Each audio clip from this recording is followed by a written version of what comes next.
Hey everyone, welcome back for another deep dive.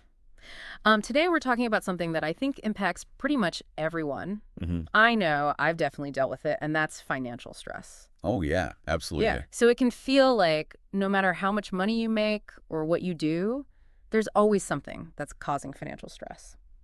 So today we're going to deep dive into, not only how to survive it, but how to actually like thrive and get rid of it. Yeah, and it's interesting what's really interesting about financial stress is that it's not even just always about the numbers. Right. It's I know about that. this like constant pressure. We're being bombarded with messages telling us that we need more, that we should be doing more. Yeah. And it's just this constant like pressure cooker of expectation, and I think Right. that really contributes. Okay, so it's not just me Oh no. feeling like I'm constantly behind or, not doing enough or not making enough or, Right. yeah. Yeah, okay, that makes me feel a little bit better already. But so like what are some of the things that you see as the biggest culprits that are feeding this financial anxiety monster? Well, I would say there are two main offenders. The first one is what I call comparisonitis. You know, Okay. we're constantly being bombarded on social media with these images of, perfect lives and lavish spending. And it makes us question our own financial choices. And then you've got life just throwing those curveballs, Right. the sudden job loss or the, unexpected medical Or bills. the car repair that just flipped my Exactly, Fiverr. right out of nowhere. And it's this combination of like this pressure and the unpredictability, I think, that makes us feel like we're, barely treading water. Yeah, it's like you're running on a financial treadmill and you just never get anywhere. Exactly. So like when you are feeling that heat, Mm. that financial pressure arising like right in the moment, what would you suggest that someone does? Like, where do they even begin? The first thing you really need to do is to hit the pause button. Like, literally take a deep breath. Because when we're stressed, our bodies go into fight or flight mode, right? Right. Which is great for dodging saber-toothed tigers, but not so helpful for making rational financial decisions. Yeah.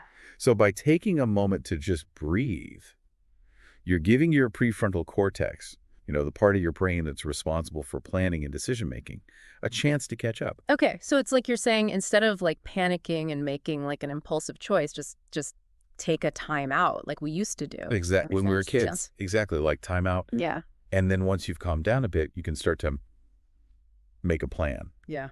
And the cornerstone of any good financial plan is a budget. Okay. I know the word budget just sounds about as exciting as watching paint dry. Yeah. But trust me, it's your secret weapon against financial stress because it's about taking control and seeing exactly where your money is going, Yeah. which can be incredibly empowering. So you're saying a budget's not about restriction, it's more about clarity and control. Absolutely. Okay. And you mentioned something earlier about understanding our financial flow. How does that play into all this? Yeah, so financial flow is all about visualizing your money like a river. Yeah. You've got your income flowing in and your expenses flowing out. A budget helps you to see like, where the rapids are, where the leaks might be, and, where you can build a dam to hold on to more of that hard-earned cash. I like that. And that can help you spot patterns, Yeah. identify areas where you might be able to cut back and ultimately make more informed financial decisions. So it's like a map for your money, Exactly. helping you to navigate towards your financial goals. Yeah. But what about those situations where even with a budget, you're still coming up short? Right. What if your income just isn't enough to cover your expenses? That's incredibly stressful. Absolutely. It is. And it's a place where a lot of people get really trapped thinking that the only solution is this massive salary bump. Oh, But here's where things get interesting. Research has actually shown that even small increases in income can significantly reduce your financial stress and actually boost your overall well-being. so you're not talking about like quit your day job and become a millionaire overnight. You know, It's more about just small steps. small steps make a big difference. Yeah. Think about it. If you could find a way to bring in an extra like $200 or $300 a month, Yeah. that could cover a utility bill or a car payment or even start contributing to like a, say, savings goal. Yeah. And the beauty is with the rise of this whole gig economy, there are so many opportunities to create these extra income streams. Yeah. And you're talking about side hustles, right? Side hustles, exactly. And I feel like everybody's talking about side hustles these days, but it can feel a little bit overwhelming. Like, where do I even begin? I understand that. And platforms like Fiverr and Upwork have really made it easier than ever to connect with clients and offer your skills. And, you don't have to be a coding whiz or a marketing guru to make money on these platforms. There are people on Fiverr offering everything from, virtual assistant services to creating custom pet portraits. Wait, people pay for custom pet Oh, portraits? yeah. Okay, that's amazing. Uh, So it's like finding something that you enjoy doing yes. and, play to your strengths, even if it's something that seems a little bit niche. Exactly. You hit the nail on the head. It's about finding something that feels more like a passion project than a chore. Something that energizes you rather than drains you. Okay. And the beauty is, even if you only dedicate like a few hours a week to your side hustle, it can still make a significant difference in your financial picture. Plus, that sense of agency of taking control of your finances can have like a ripple effect on other areas of your life as well. Wait, hold on. When you say agency, what do you mean? Yeah, so by agency, I mean that feeling of empowerment. That comes from taking action, Okay. from knowing that you're not just a passive bystander in your own financial journey. When you start taking those proactive steps to improve your situation, even if they're small, it boosts your confidence, Mm-hmm. reduces those feelings of helplessness, and ultimately, leads to greater well-being. So instead of just like patching up the leaks in our financial boat, we're like taking the wheel Exactly. and we're steering it. You got it. Okay. Yeah. I like that. But we can't ignore the elephant in the room here. The emotional toll Oh, that financial stress takes, It's not just about the numbers. no, it's not just about the numbers at all. Oh. And it's where things can get really tricky because, financial stress can manifest in all sorts of ways. Mm. Anxiety, sleeplessness, irritability, even physical symptoms like headaches and digestive I issues. feel like our bodies are screaming at us, hey, pay attention to this. Ex- So what can we do to manage that emotional burden? It's easy to say don't stress, but that's not really helpful advice. No, not at all. Yeah, you're right. Yeah. Simply saying don't stress is like, it's like telling someone with a broken leg to just walk it off. Yeah. What we need are some like practical tools Yeah. to help us manage those feelings and really get to the root of the problem. So like instead of just masking the symptoms, we're kind of soothing the stress at its core. Yeah, exactly. I like that analogy. So what kind of tools are we talking about? Well, one powerful tool is something called a gratitude practice. Okay. I know it might sound a little bit woo-woo, Sure. but there's actually a lot of science behind it. Studies have shown that practicing gratitude can lower your stress hormones, improve your sleep quality, and even boost your immune system. Wait, so you're saying that just like being thankful can actually have a measurable impact Absolutely. on our physical and mental health? Yes. Even what we're dealing with financial stress? Especially when you're dealing with financial stress, because here's why it works. When we focus on what we're grateful for, it shifts our perspective away from that scarcity and lack and towards abundance. Okay. It reminds us of all the good things in our lives, even when things feel tough. So it's like we're retraining our brains to focus on the positive instead of getting bogged down in all the negative. Exactly. It's like those mental exercises where you try to find shapes in the clouds, I love it. except with good vibes instead. Exactly. And the best part is, gratitude practice doesn't require any special equipment or fancy techniques. Yeah. You can start by simply taking a few minutes each day to reflect on things that you're grateful for. Yeah. Your health, your loved ones, a roof over your head, Yeah. a funny meme that made you laugh. So even just like appreciating a good meme Oh, yeah, absolutely. can help combat financial stress. Yes. Okay, now you're speaking my language. But what about those times where, it feels like everything's going wrong and the stress just feels so overwhelming? Like it's hard to see the good in anything. Well, that's when it's crucial to remember that you don't have to go through this alone. Talking to someone you trust, whether it's a friend, a family member, a therapist, can make a world of difference. It's funny. We're always told to keep our finances private. Like, Yep. don't discuss money matters. Yes. But you're saying that opening up and sharing our struggles can actually be beneficial. It absolutely can be, because sharing your worries with someone can help you to gain a fresh perspective, Yeah. brainstorm solutions, and most importantly, feel less isolated. You're not the only one going through this. Financial stress is incredibly common, and chances are someone, has faced similar challenges. It's like that saying, a problem shared is a problem halved. Exactly. By talking about it, we're not only like lightening our own load, but we're breaking down the stigma Yes. surrounding it. Absolutely. I like that. And sometimes just having someone listen without judgment Yeah. can be so healing. It can be incredibly healing just to have that space to share what's going on. It's like that feeling of relief after you've finally confide in a friend about something that's been weighing on you. And Exactly. it just doesn't feel as heavy anymore. Yeah. Um, I'm curious to hear your thoughts on something that we haven't really touched on yet, and that's the deeper psychological side of financial stress. Oh, yeah. So we talked about practical steps like budgeting side hustles. Right.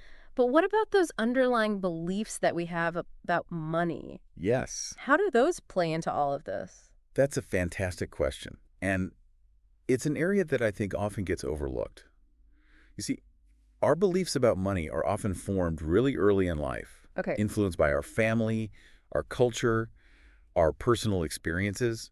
And these beliefs can be so deeply ingrained that we don't even realize how they're shaping our financial decisions and behaviors. So it's almost like we're operating on autopilot, driven by these subconscious scripts that we Potentially. might not even be aware of. Yes, and these scripts can be positive or negative. Yeah. For example, someone who grew up with parents who were always stressed about money might develop a belief that money is scarce and hard to come by. Right.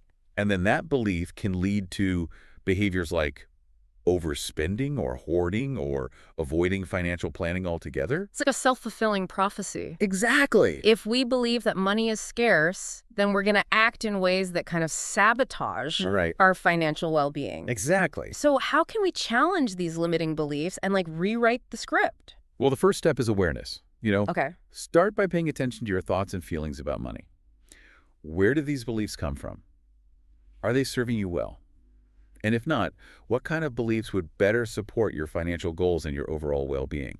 It's like we're becoming financial detectives, Yeah. investigating the evidence, I get trying this. to uncover the clues I love that. that are holding us back. Yeah, and once you've identified those limiting beliefs, then you can start to challenge them and reframe them. And this might involve, reading books, listening to podcasts, working with a financial therapist or coach. So we're taking those limiting beliefs to court.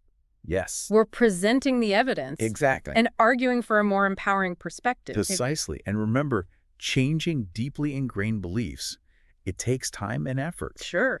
Be patient with yourself, celebrate those small victories, and don't be afraid to seek support along the way. It's a journey, not a sprint. Exactly. It's a journey, but it's a journey worth taking. Because when you shift your beliefs about money, you open yourself up to a whole world of possibilities. Wow. You start to see abundance where you once saw scarcity.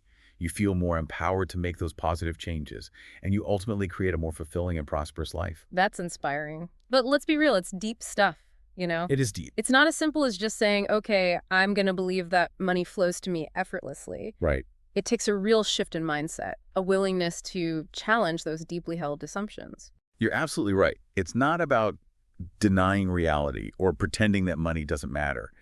It's about recognizing that our beliefs about money can either support us or sabotage us. And by choosing to cultivate more empowering beliefs, we're essentially laying the foundation for a healthier and more abundant financial future. So we're building a strong financial house. Yes. Starting with a solid foundation. Solid foundation of positive beliefs, exactly. So where do we go from here? We talked about recognizing financial stress. We talked about those practical steps like budgeting side hustles. Right. And now we're in this realm of like mindset and beliefs. It Yeah. feels like we've come full circle. We have. It's all connected, and it brings us to the most important point of all taking action. Okay. Knowledge is power, but only if we use it. So it's not enough to just listen to this deep dive and feel inspired. We have to actually like put these insights into practice. It's exactly. Start by picking one small action step that resonates with you. Maybe it's creating that budget or exploring a side hustle or practicing gratitude or even just having that honest conversation with someone you trust. The key is to start somewhere, to take that first step, no matter how small it might seem. So we're planting a seed, Yes. nurturing it with consistent effort, Yes. and watching it grow into a strong and resilient financial garden. I love that imagery. And remember, you don't have to do it all at once. Take it one step at a time, celebrate your progress, and most importantly, be patient with yourself. Progress over perfection. Absolutely. And that brings us to the key takeaway for this entire deep dive. Are you ready for it? Hit me with it. What's the most important thing you want our listeners to remember about managing financial stress? Remember that financial stress is not a life sentence. It's a challenge, yes, but it's a challenge that you can overcome. So there's hope, Oh, absolutely. even when things feel overwhelming. Yes. With the right tools and strategies, you can take control of your finances, reduce that stress, and create a more fulfilling and abundant life. It's about empowering yourself with knowledge, taking consistent action, And most importantly, believing in your ability to create that positive change. You're like saying, hey, you got this. You got this. Even in the midst of like financial chaos, we have the power to choose a different path, Yes. rewrite the story, Rewrite the story. and create a brighter financial future. You said it perfectly, and that's what this whole deep dive is about. Mhm. It's about empowering you to become the hero of your own financial journey. I love that. So as we wrap up this deep dive, I want to leave our listener with a final thought to ponder. Okay, go for it. What is it? We talked about a lot of practical strategies and mindset shifts, but here's the challenge I want to leave you with. Think about your ideal relationship with money. What does that look like? How does it feel? What kind of person do you need to become to cultivate that relationship? That's a powerful question to reflect on. It invites us to go beyond simply managing financial stress and to really envision a future where money is no longer a source of anxiety, but rather a tool for creating the life we truly desire. Shifting from that place of fear and scarcity Yes, to abundance and possibility. exactly. And that's the beauty of this journey. It's not just about fixing our finances. It's about transforming our relationship with money and ultimately transforming ourselves. That's a beautiful thought to end on. Thank you so much for sharing your insights with us today. It's been my pleasure. Remember, you got this. Take it one step at a time, celebrate every victory, and never stop believing in your ability to create the financial future that you deserve. And to our listener, thank you for joining us on this deep dive into the world of financial stress. We hope you found this conversation empowering and maybe even a little bit inspiring. You know, it's really all about taking that first step. Yeah, and remembering that you don't have to do it all alone. Exactly. There are so many resources and people out there to support you on this journey. It's so true. So what are you waiting for? It's time to ditch that financial stress and start creating the abundant future you deserve. We'll see you next time for another deep dive.